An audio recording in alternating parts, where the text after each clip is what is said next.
안녕하세요. 저는 사연을 자주 듣는 서울에 살고 있는 김진영이라고 합니다.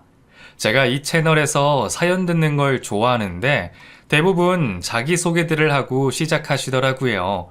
하지만 살면서 저 같은 사람을 만나본 적은 없고 주변에 몇몇 저에 대한 얘기를 알지만 이렇게 공개적으로 하기에는 조금 부끄러움도 있고 누군가 알아볼 수도 있을 것 같아서 가명을 쓰는 점 이해 부탁드립니다.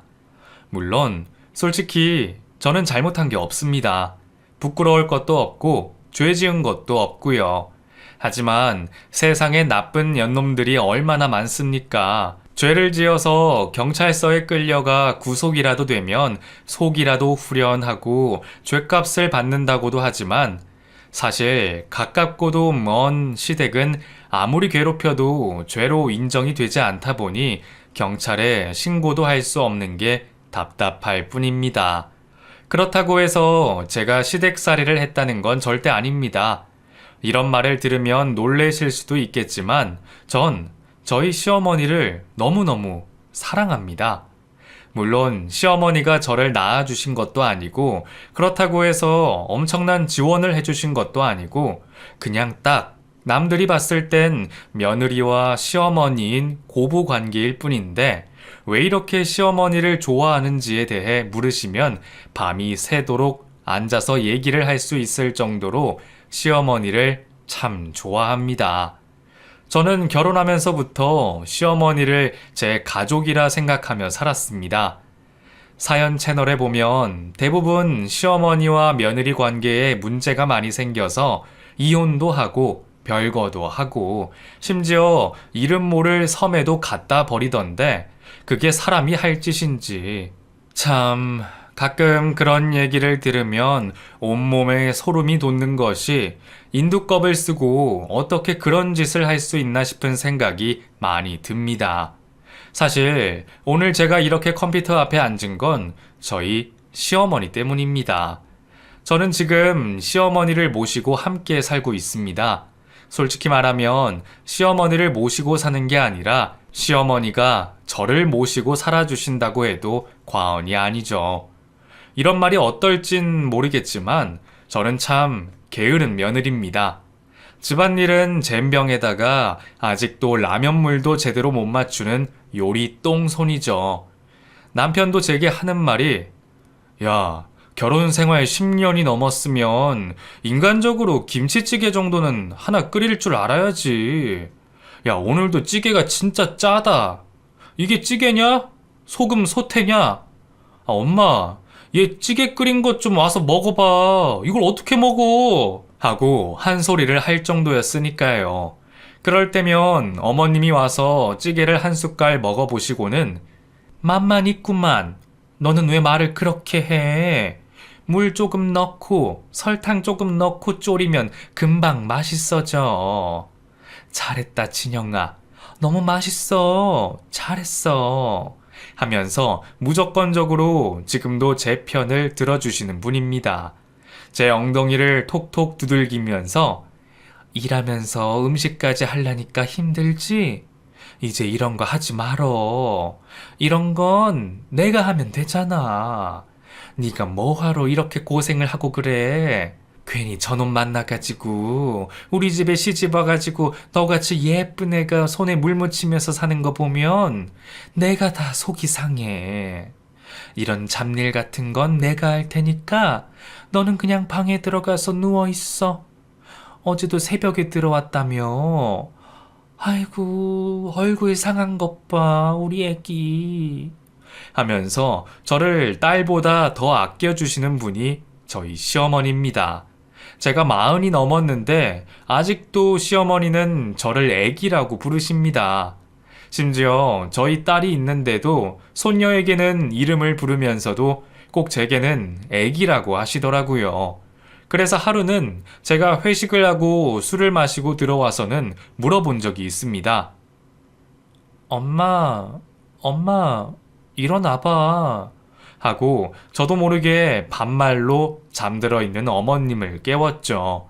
어머님은 깜짝 놀래서는 무슨 일이야? 아이고, 지금 시간이 몇 시여? 새벽 2시간 넘었는데 이제 들어온 거야? 못 산다, 못 살아. 술을 왜 이리 먹었어? 지금이야 젊으니까 괜찮지만 나이 들면 간이 고생해요. 아가, 얼른 들어가서 자. 손발이랑 싹 씻고 들어가서 자. 하고 제 어깨를 쓰다듬으시더라고요. 저는 시어머니를 끌어안고는 엄마, 근데 왜 나한테 자꾸 애기라고 하는 거야? 내가 애기야? 우리 집에 손녀도 있잖아. 근데 왜 내가 애기야? 하면서 주정을 부린 적이 있더랬죠. 근데 어머님은 웃으면서 내 배 아파서 낳아야만 자식인가? 가슴으로 낳아도 자식인 거야. 진영아, 넌 나한테는 그런 자식이야. 내 배 아파 낳은 우리 아들만큼, 아니, 어쩌면 우리 아들보다 더 소중한 그런 자식이야. 그러니까 나한테도 애기지? 하고 말을 해준 적이 있었습니다. 그 말을 듣고 저는 그날 밤 시어머니 방에서 어머니를 끌어안고 잠이 들었고 술이 많이 취한 것 같았지만 그날 밤 시어머니가 제게 해줬던 고마운 얘기들은 아직도 기억하고 있습니다. 그렇게 저는 어머니를 진짜 친엄마처럼 모시기로 했고 벌써 4년이 넘게 어머님과 함께 살아가고 있죠. 주변에서는 제 얘기를 듣고 다들 대단하다고 합니다. 시어머니랑 어떻게 같이 사냐고 말이죠. 불편하지 않냐고, 간섭하지 않냐고, 잔소리가 심하지 않냐면서 시어머니에 대해 안 좋은 얘기를 하면 네가 살아봤어? 아니, 네가 우리 시어머니를 알아? 그렇게 함부로 짐작하면서 말하면 안 되는 거 아니야? 나 이래봬도 시어머니 욕먹임 방지 지킴이 위원회 회장이야. 그러니까 내 앞에서 시어머니 욕은 금지야. 하고 오히려 큰 소리를 냈습니다. 친구들은 별꼴이라며 저를 놀렸고 심지어 그렇게 멀어진 친구도 있었죠. 가까운 사이는 아니었습니다. 그 당시 남자친구였던 지금의 남편은 제가 운영하는 회사의 거래처 직원이었습니다. 남편이 저보다 5살이나 어림에도 불구하고 제게 적극적으로 대시를 했고 저희 두 사람은 3년의 연애 끝에 결혼까지 하게 됐죠. 만나서 결혼을 준비할 때부터 솔직히 좀 속 시끄러웠습니다. 어머님 댁에 인사를 드리러 갔는데 세상에 신발이 좋기 20개는 있더라고요. 저는 멈칫하며 뭐야? 사람이 왜 이렇게 많아? 아버지 돌아가시고 어머니 혼자 산다며? 응, 맞는데 친척들이 네가 궁금하다고 해서 다들 오셨나 봐. 미안. 미리 말하면 네가 안 올 것 같아서. 하고 그제야 말을 하는 겁니다. 너무 기가 막혔습니다. 이미 집 앞까지 온 상태였고 저희가 밖에서 수군수군 거리자 그때 문이 열리더라고요. 왔니? 왔으면 들어와서 인사를 해야지. 왜 거기 서서 그러고 있어? 어른들 다 기다리는데. 하는 카랑카랑한 목소리는 다름 아닌 시고모였습니다. 제 옆에 있던 남편은 고모 오셨어요? 엄마는요? 들어가자. 들어가서 인사하자. 하고 제 손을 끌고 들어갔고 전 시어머니를 만나러 온 자리에서 제일 나이가 많다는 시고모부터 막내 고모까지 5명의 고모와 그의 자식들에게까지 큰 절을 했습니다. 그런데 그 와중에 눈에 들어왔던 건 한쪽 구석에서 어쩔 줄 몰라 하는 한 여자의 모습이었습니다.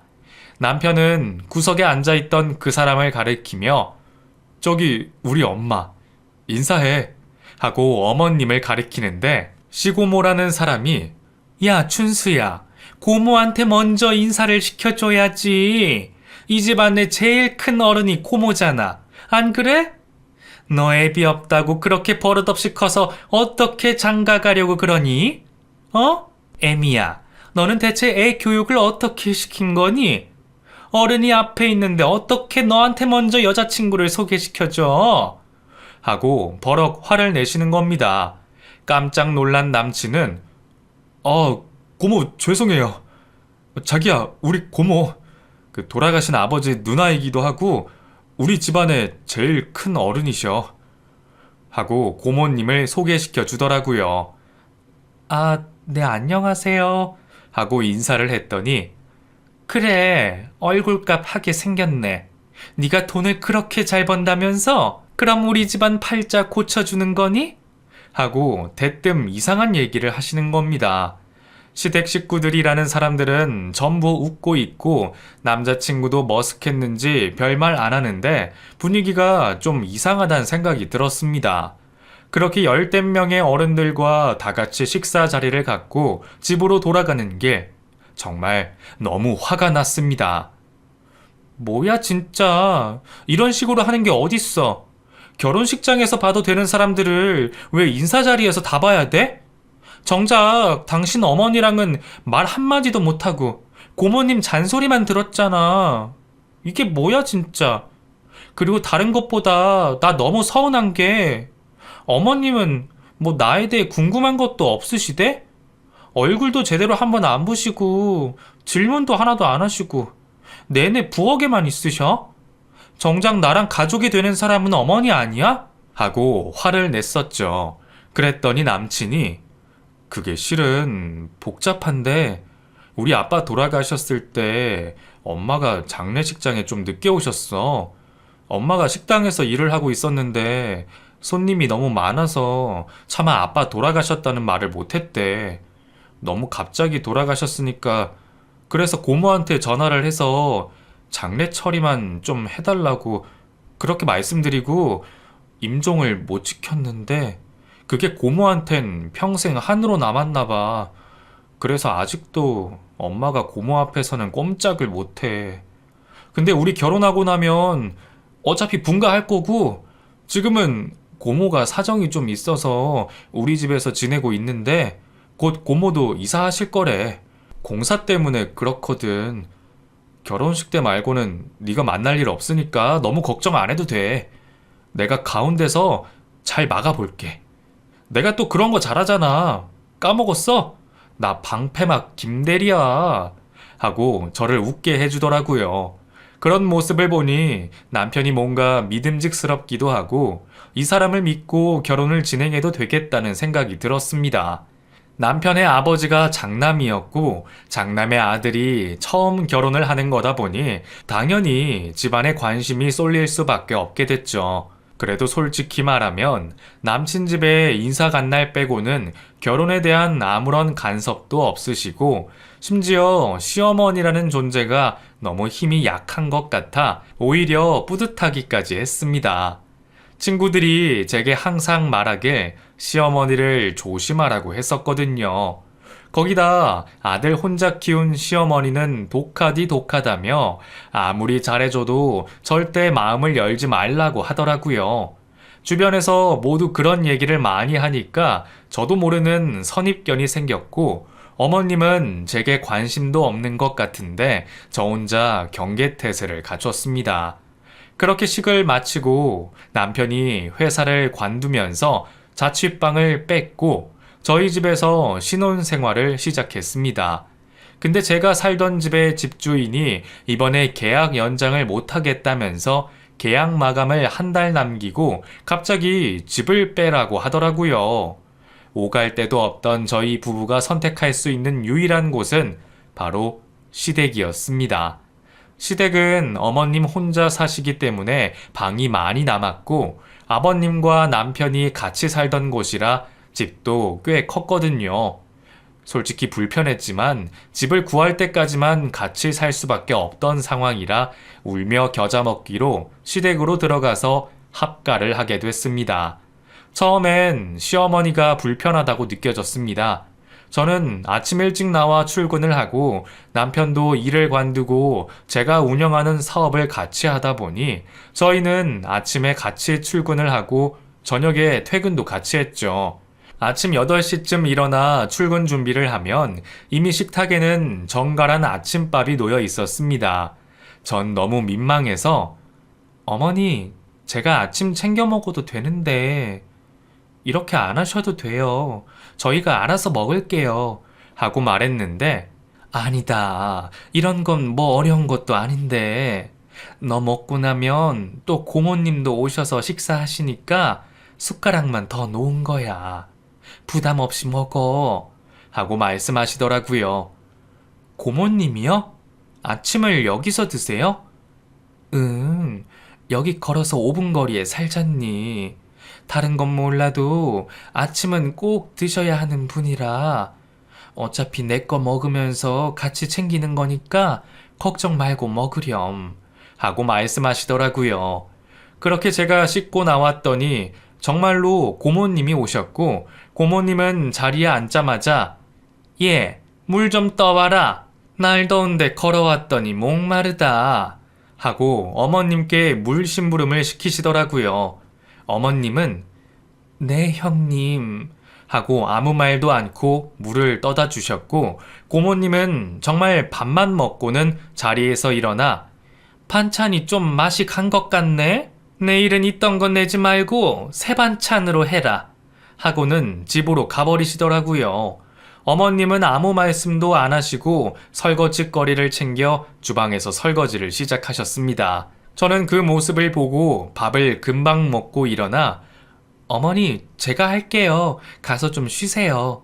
아침부터 일어나서 식사 준비하시느라 힘드셨잖아요. 하고 고무 장갑을 꼈더니 괜찮아. 너 얼른 출근 준비해라.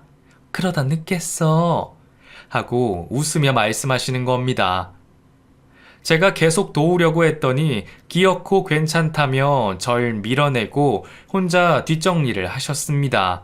시계를 보니 늦기도 했고 어쩔 수 없이 저도 짐을 챙겨 남편을 데리고 나왔죠. 그렇게 차를 타고 가면서 남편에게 물었습니다. 아니 고모님 좀 너무하신 거 아니야? 아무것도 안 하고 집에 와서 밥만 먹고 가면서 어머님한테 왜 이래라 저래라 하셔?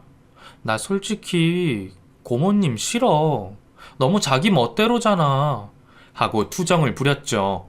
그러자 남편이 그 말을 듣더니 그게 왜 너무한 거야? 엄마가 고모보다 나이가 어리잖아.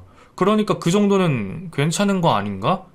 네가 무슨 말 하는지는 알겠는데 아빠 돌아가시고 나서 솔직히 우리 엄마 일도 안 하고 아빠 돌아가셨을 때 받은 사망보험금으로 지금까지 먹고 살았어. 그 돈 고모가 주셨고 그럼 엄마도 그 정도는 할 수 있는 거 아니야? 솔직히 엄마가 계시긴 하지만 거의 나 키운 건 고모고 난 고모도 우리 엄마라고 생각해서 네가 무슨 마음으로 그런 말하는지는 알겠는데 고모에 대해 함부로 말하지 말았으면 좋겠어. 하고 제 말에 반박하더라고요. 저도 그 말을 듣고 화가 나서 그걸 어머님이 선택한 삶이야? 어머님은 집에서 살림하고 아버님 사망보험금으로 당신 고모든 고모부든 당신이든 뒤치다꺼리나 하면서 노예처럼 살고 싶다고 하셨어? 그게 어머님 의견이라면 나도 인정. 어머님이 평생 전업주부였다는 이유로 그렇게 앞으로 계속 사는 건 좀 아니지. 어머님한테 직접 물어봐. 그렇게 살고 싶으신 건지 아니면 어쩔 수 없이 그렇게 사는 건지. 하고 맞받아 쳤죠. 그 말을 들은 남편은 무신경하게 그런가? 하고 말더라고요. 하지만 그 뒤로 제가 목격한 것만 해도 정말 고모님의 만행은 해도 해도 너무하다는 생각이 들었습니다. 저희 부부도 신혼이고 당장 아이를 가질 건 아니었지만 그래도 데이트할 시간이 필요해서 주말이면 가끔 밖으로 놀러 나가곤 했습니다. 토요일 아침 고모님이 저희 집에 와서 식사를 하시고 저도 뒷정리를 돕고 씻으려는데 어머님 뒷모습이 너무 안쓰러워 보이더라고요. 그래서 제가 먼저 어머님, 저희 오늘 같이 나갈까요? 남편이랑 외곽에 바람 쐬러 가기로 했는데 같이 가요. 하고 데이트 신청을 했죠. 그랬더니 제 말이 끝나자마자 바로 어머님이 고모님을 쳐다보는 겁니다. 고모님은 제 말을 듣고 오늘은 안 된다. 우리 집 일을 좀 돕기로 했어. 그 우리 집 앞에 콩밭 있지? 거기서 오늘 콩 따는 날이거든. 그거 미리미리 해놔야 너네도 먹고 우리도 먹고 하지 않겠니? 농사 짓는 집안이 있다는 게 얼마나 좋은지 너도 이제 알게 될 거야. 그런 거 농사 짓다가 사 먹으려면 얼마나 비싼지 알아? 하고 말씀하시더라고요. 시댁 농사라 제가 뭐 나설 일은 아니지만 일이 있다고 하시니까 저도 남편이랑 같이 외출을 나갔죠. 그렇게 2시간쯤 지났을까? 실은 제가 남편이랑 놀러 나가기로 한 날이 생리 둘째 날이라 너무너무 생리통이 심했는데 레스토랑을 예약해놔서 우선 밥을 먹긴 했지만 도저히 돌아다니며 데이트까지 하기에는 좀 무리가 있더라고요. 결국 나가서 밥만 먹고 집으로 돌아왔는데 집으로 돌아오는 길 오늘 일을 돕는다던 콩밭 앞을 지나가게 됐습니다. 그런데 그 광경이 정말 어이가 없더군요. 정말 더운 여름이고 해가 쨍하게 비치는 땡볕에서 모자 하나 쓰고 쪼그려 앉아있는 어머니가 눈에 들어왔고 큰 파라손 밑에서 부채질을 하며 냉커피를 먹고 있는 고모님이 보였습니다. 여보, 잠깐만 차 좀 세워봐. 왜? 저거 봐. 고모님이랑 어머님 좀 보라고. 저게 지금 말이 돼? 어머님은 땀 뻘뻘 흘리면서 쪼그려 앉아가지고 일하는데 고모님 좀 봐. 저기서 혼자 커피 마시고 있잖아. 아, 저렇게 일하면 고모가 우리 집에 돈 주는 거야. 나도 어릴 때 알바처럼 많이 했었어. 어차피 엄마는 전업주부고 돈이 있어야 되는데 다른 데 가서 일하는 것보단 그래도 고모네 밭에서 일하는 게 나으니까 저렇게 하기로 했나 보더라고. 그게 말이 돼? 아니, 나 진짜 당신네 집안이 이해가 안 된다. 그리고 제일 이해 안 되는 건 당신이야. 어떻게 엄마가 저렇게 노동을 하는데 그걸 가만히 보고 있고 그걸 당연하다고 생각해? 당신 정신 차려. 저 사람 노예 아니고 집사 아니야. 당신 낳아준 부모라고. 근데 저걸 보고 당연하다고 생각한다고? 1년도 같이 안 산 나도 이렇게 이상한 거 투성인데 평생을 같이 산 당신은 이걸 보면서도 이상하다는 생각이 안 든다고? 나 솔직히 당신 말 듣고 내가 예민한 건 줄 알았거든? 근데 아니야. 당신 집 이상해. 저 고모라는 사람도 이상하고 그걸 방치하는 당신도 이상해. 나 아무래도 말해야겠어. 이건 아닌 것 같아.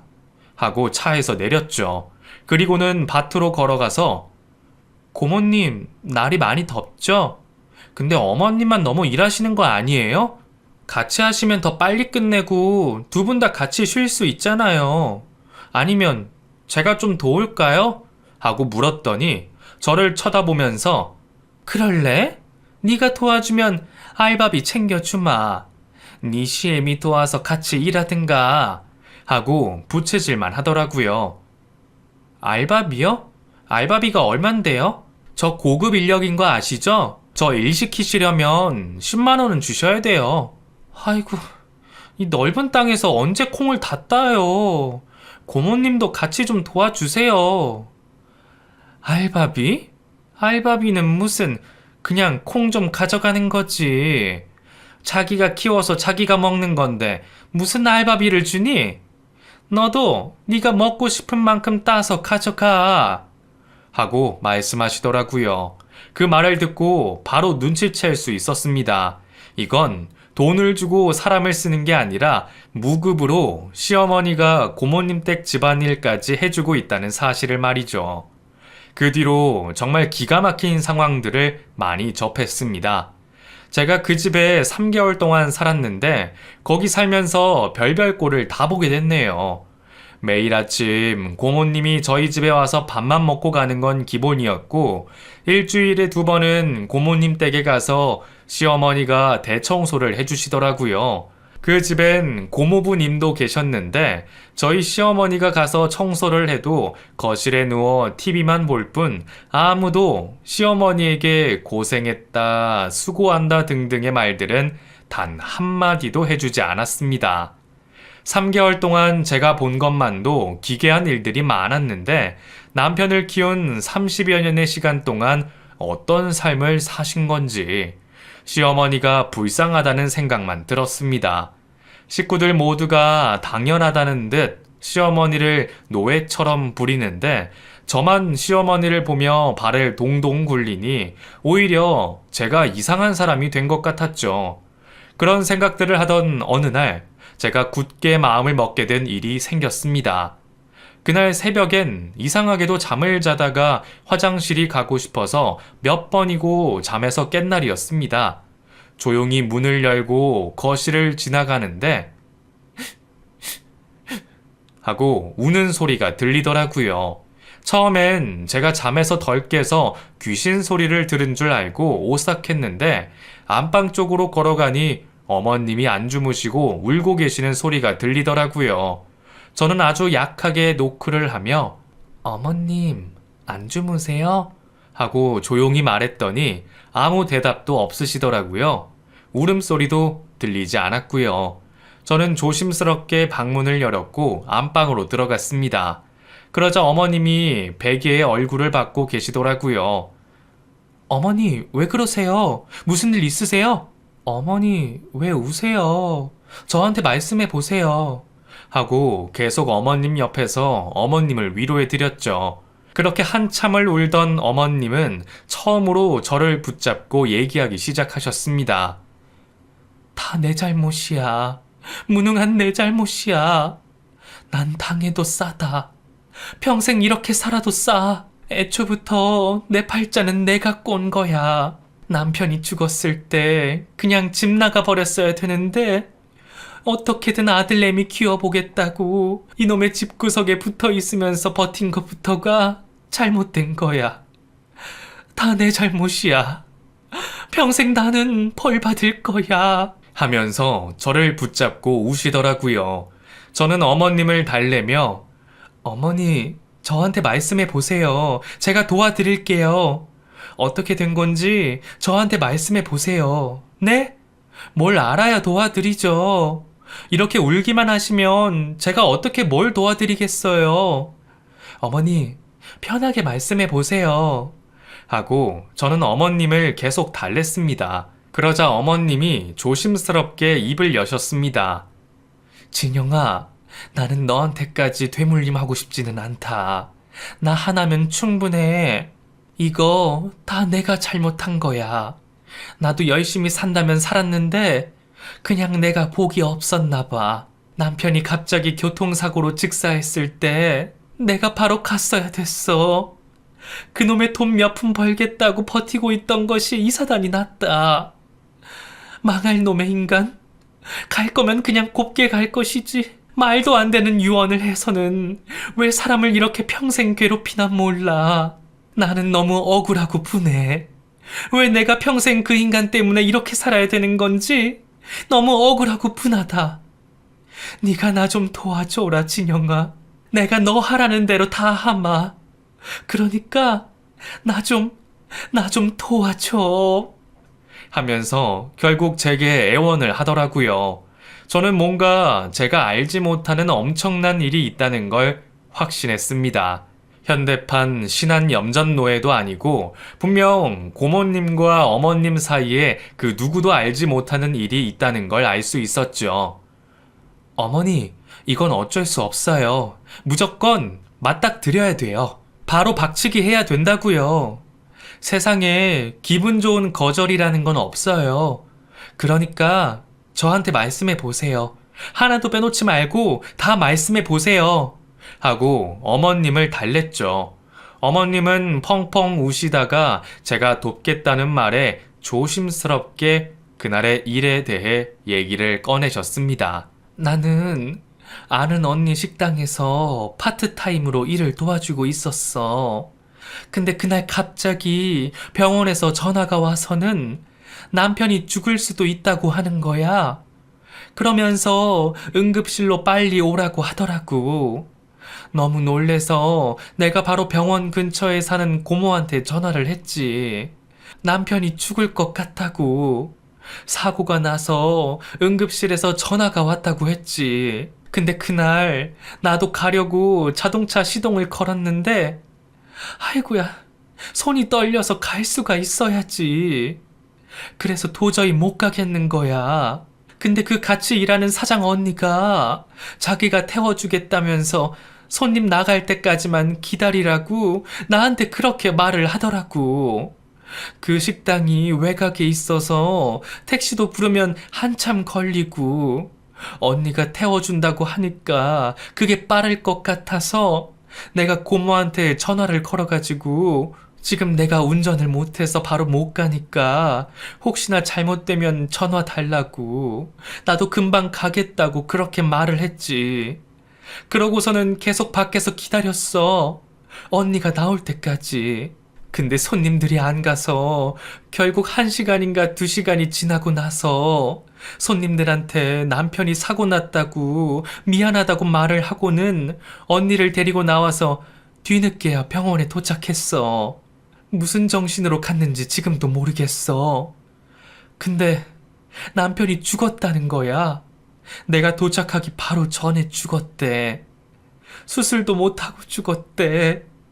그러면서 고모가 그러더라고. 유언을 남겼다고 하더라고.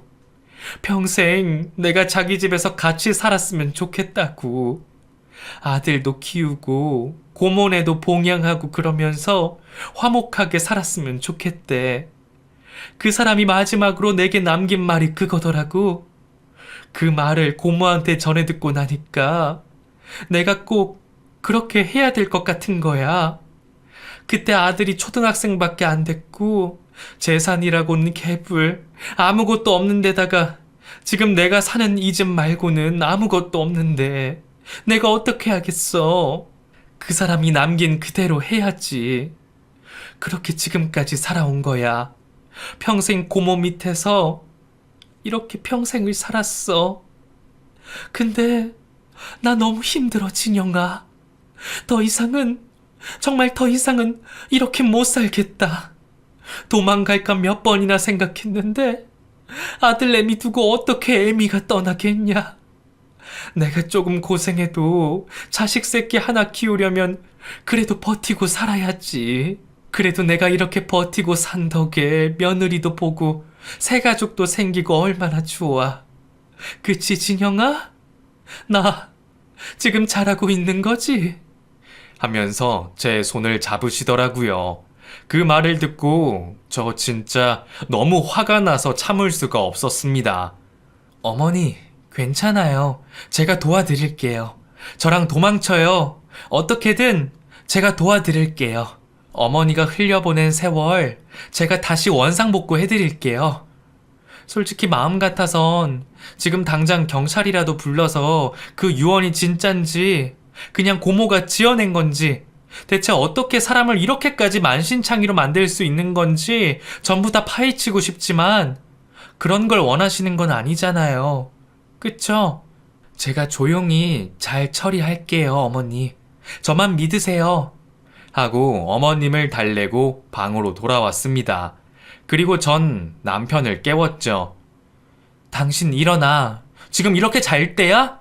당신 정신 똑바로 차려. 당신 어머니 이 집 노예 아니야. 지금까지 받은 돈 하나도 없고 무급으로 집안일 했던 거 알고 있었어? 듣고 보니까 아버님 돌아가실 때 사망보험금 전부 다 고모가 가져가고 어머님은 땡전 한 푼 받은 거 없대. 심지어 고모네 집안일부터 농사일까지 전부 도와주시는데도 돈 하나 받은 게 없대. 이게 말이 돼? 하고 남편에게 전부 다 폭로했죠. 남편은 자다 깨서 비몽사몽한 얼굴로 아이, 그게 무슨 소리야. 아니, 고모가 돈 관리만 할 뿐이지 매달 꽤 큰 돈을 보낸다고 하던데. 300만 원인가? 뭐 얼마씩 보낸다고 했어. 나한테 통장까지 보여줬는데? 아니, 누가 그래? 엄마가 그래? 그거 확인된 거야? 하면서 오히려 어머니를 의심하더라고요. 그렇게 남편과 투닥투닥 하다 보니 어느새 부엌에서는 어머님이 아침 차리는 소리가 들리기 시작했고 저는 거실로 남편을 데리고 나가서 어머니, 이따가 고모님 오시죠? 그놈의 잘난 아침밥 먹으러 오실 거 아니에요. 제가 다 말씀드릴게요. 이건 정말 아닌 것 같아요. 어머님 잘못한 거 하나도 없고 이 집에서 그렇게 살 이유도 없어요. 제가 전부 말씀드릴게요. 하고 저는 고모님이 오기만을 기다렸습니다. 그렇게 아침 7시 30분이 되자 어김없이 고모님이 오셨죠. 고모님 오셨어요? 잠깐 저랑 얘기 좀 하시죠? 하고 대놓고 말했습니다. 고모님은 갑자기 얘가 왜 이래? 하면서 깜짝 놀라셨고 어머님은 그런 제가 무서우셨는지 방으로 들어가 버리시더라고요. 고모님, 제가 드릴 말씀이 있어요. 어머니 말이에요. 계속 이렇게 부려먹으시는 이유가 뭐예요? 제가 지금 이 집에 같이 산 지가 벌써 1년 가까이 돼가잖아요. 저도 어머님 며느리고 이 집의 가족인데 알 건 알아야 될 것 같아서요. 하고 대놓고 말씀드렸더니 누가 누굴 부려먹니? 너 말을 참 싸가지 없게 한다. 그냥 자기 일을 하는 거야. 나는 그에 따른 월급을 주는 거고. 너 사람 나쁘게 만드는 재주가 있다? 하고 오히려 반박하는 겁니다. 월급이요? 그 월급을 누구한테 보내시는 건가요? 증거 있나요? 저한테 보여주세요. 그래야 제가 이해할 수 있을 것 같아서요. 하고 말했더니 주섬주섬 가방에서 뭘 하나 꺼내더라고요. 자, 이거 봐라. 통장 보이냐? 여기 내가 매달 30만 원씩 보내잖아. 하고 통장을 보여주는 겁니다. 그걸 보고 갑자기 시어머니가 방에서 나오더니 형님, 거짓말 좀 하지 마세요. 전 돈 받은 거 없어요. 그거 저한테 보낸 거 맞아요? 어디로 보낸 건데요? 전 거진 30년을 이 집에서 노예처럼 살면서 단 한 푼도 받은 적 없어요. 그 사람 그렇게 죽고 제가 장례식에 조금 늦었다는 이유만으로 형님이 저 죄인 취급하면서 평생을 부려먹으셨잖아요. 저 때문에 남편이 죽었다면서 그 사람 눈도 못 감고 죽었다고 그렇게 저한테 말씀하셨잖아요. 제가 그 죄책감에 아직도 밤에 잠을 못 자요. 제가 죄인 같아서요. 저 때문에 죽은 것 같고 제가 조금만 더 일찍 도착했어도 그 사람이 저한테 무슨 말이라도 해줬을까? 혹시나 나를 보면 살 수 있지 않았을까? 이런 생각이 든다고요. 제가 죄인 같다고요. 형님이 저한테 그러셨잖아요. 평생 속죄하며 살라고요. 남편 임종도 못 지키는 나쁜 년이라고 평생 죄 지은 마음 갖고 살라고 저한테 말하셨잖아요. 하고 처음으로 소리를 지르며 말씀하시더라고요. 그 말을 들은 고모님은 자리에서 벌떡 일어나더니 어머님에게 성큼성큼 다가가서는 뺨을 세게 한 대 후려치시더라고요. 이런 나쁜 년, 어디서 감히 큰 소리야? 네가 뭘 잘했다고 대들어? 그래서 네가 그동안 한 게 뭐야? 돈을 벌어왔냐? 아니면 살림을 제대로 하길 했냐? 불쌍해서 걷어줬더니 이제 와서 큰 소리야? 그럼 돈 가져와. 그렇게 억울하면 나가서 돈 벌어오라고. 하면서 폭력과 폭언을 퍼붓는 겁니다. 제가 어떻게 돈을 벌어요? 할 일이 태산인데. 언제 나가서 돈을 벌어요? 형님이 돈 벌 시간이라도 주셨어요? 저도 벌고 싶어요. 다른 사람들처럼 나가서 사회생활도 하고 돈도 벌고 싶다고요. 저 이 집안이 꼭 감옥 같아요. 여기 있으면 숨이 턱턱 막혀요. 그 사람 살아있을 때 제가 모아놓은 돈도 형님이 관리해 주신다면서 다 가져가셨잖아요. 불려준다고 하셨잖아요. 근데 그 돈 어디 있어요? 제가 달라고 해도 주지도 않으시고 저한테 돈 보내셨다고 하시면서도 전 받은 게 하나도 없어요. 제가 뭘 그렇게 잘못했나요? 벌써 30년이 다 돼가요, 형님. 제발, 이제 제발 저 좀 놔주세요. 저 너무 힘들어요. 정말 너무너무 힘들어요. 하고 바닥에 엎드려 펑펑 우시더라고요. 그 모습을 보니 정말 가슴이 무너지는 것 같았습니다. 하지만 고모라는 사람은 눈 하나 깜짝하지 않으면서 네가 나한테 무슨 돈을 맡겼다는 거냐? 네가 돈이 있었어? 어? 말해봐. 돈이 없으면 몸으로 때워야지. 별다른 방법 있어? 너도 할 말 있으면 해봐. 돈이 있으면 가져오란 말이야. 빈대처럼 붙어 사는 거 민망하지도 않아? 아, 너야 뭐. 낯짝이 두꺼우니까 남편이 죽던 말던 그냥 우리 집에 기생충처럼 붙어서 산다 이거냐? 어? 하면서 또 어머님을 때리려고 하는 겁니다. 저는 고모님을 말리면서 저기요, 그만하세요. 지금 뭐 하는 거예요? 진짜 다른 건 모르겠고 시아버지 돌아가실 때 유언 남겼다는 증거 있어요? 어머님 말로는 아버님이 돌아가실 때 이 집에 붙어 살라고 했다던데 그런 증거 있냐고요? 하고 저도 대들었더니 증거가 어딨어 증거가? 사람 죽는데 그걸 누가 증거로 남겨놔? 그럼 지금 내가 거짓말하고 있다는 거야? 이것들이 아주 쌍으로 지랄이네? 나 참 기가 막혀서 진짜 불쌍한 거 입혀주고 먹여주고 평생 끼고 살았더니 이게 무슨 날벼락이야? 이 집에서 나가고 싶으면 돈 갖고 와. 그동안 내가 너 먹고 살게 해준 거 돈으로 갚으란 말이야. 하면서 소리를 지르더라고요. 어머님은 구석에 웅크리며 벌벌 떨고 있고 병신 같은 남편은 아무 말도 못하고 손으로 이마만 짚고 있는 걸 보고 저도 제가 왜 그랬는지 모르겠지만 홧김에 방으로 들어가서 가방 하나를 집어 던졌습니다. 그리고 그때 가방에 있던 돈이 거실에 쏟아졌죠. 이거 3천만 원이에요. 이거 오늘 다른 거래처랑 계약금 하려고 제가 현금으로 다 뽑아 놓은 건데 그쪽이 원하는 게 돈인 거죠? 이거면 충분한 거 아닌가요? 더 필요해도 저도 돈 없어서 더 이상은 못 주고 이 돈 먹고 이제 그만 떨어지시죠? 제가 어머니 데리고 갈 테니까 한 번만 더 어머니한테 연락하면 저도 경찰에 고발할 겁니다. 30년이에요. 자그마치 30년이라고요. 그만큼 부려먹었으면 된 거 아니에요? 진짜 사람이 그렇게 사는 거 아니에요. 지금이 어떤 시대인데 돈 한 푼 안 주고 가족이라는 이유로 사람을 부려먹습니까? 네? 당신도 여자잖아요. 당신이 시집살이라는 걸 안 당해봐서 모르겠지만 그거 진짜 사람 피 말리는 겁니다. 그러니까 이 돈 먹고 다시는 어머니 찾지 마세요.